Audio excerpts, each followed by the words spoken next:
বিশ্বকাপে বাংলাদেশ ক্রিকেট দল যে খুব খারাপ করেছে তা কিন্তু নয়।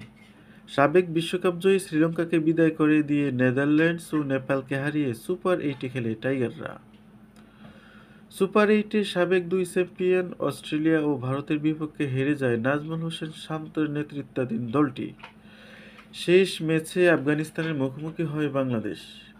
সেই ম্যাচে আগে ব্যাট করে ১১৫ রানে করে আফগানরা। সেমিফাইনালে যেতে হলে বাংলাদেশকে ৭৩ বলে ১১৬ রান করতে হতো। এমন সহজ সমীকরণ তারা করতে নেমে চরম ব্যাটিং বিপর্যয়ের কারণে ৭৩ বলে ১১৬ রান করা তো দূরে থাক, বৃষ্টির কারণে ১ ওভার কমে যাওয়ার পর ১১৪ বলে ১১৫ রানের নতুন লক্ষ্য তারা করতে পারেনি বাংলাদেশ ক্রিকেট দল।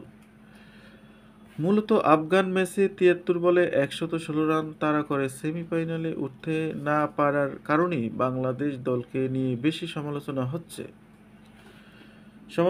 হচ্ছে বিশ্বকাপে ব্যাট হাতে চরম ব্যর্থতার পরিচয় দেওয়া অধিনায়ক নাজমুল হোসেন শান্তর পারফরম্যান্স নিয়ে। তবে এসব সমালোচনা মেনে নিতে পারছেন না বাংলাদেশ ক্রিকেট বোর্ড বিসিবি সভাপতি নাজমুল হাসান পাপন। তিনি বলেছেন, শান্ত পারফরম্যান্স দিয়েই অধিনায়ক হয়েছে, এখন পারছে না সেটা অন্য বিষয়। শুধু শান্তই নন, বিশ্বকাপে চরম ব্যর্থ ছিলেন ওপেনার লিটন কুমার দাস। নিজেদের শেষ ম্যাচে আফগানিস্তানের বিপক্ষে 50 করা ছাড়া তেমন কোনো অবদান বিশ্বকাপে রাখতে পারেননি লিটন কুমার দাস। তার পারফরম্যান্স নিয়ে বোর্ড সভাপতি বলেন, লিটন অনেকবার প্রমাণ করেছে সে ভালো ব্যাটসম্যান।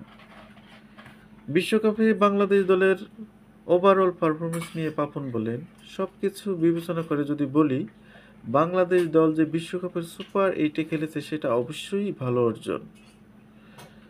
তিনি আরও বলেন, শ্রীলঙ্কা টি-20তে আমাদের চেয়ে ভালো দল, তারা বিশ্বকাপ জিতেছে, আমরা তাদের হারিয়ে সুপার এইটে উঠেছি।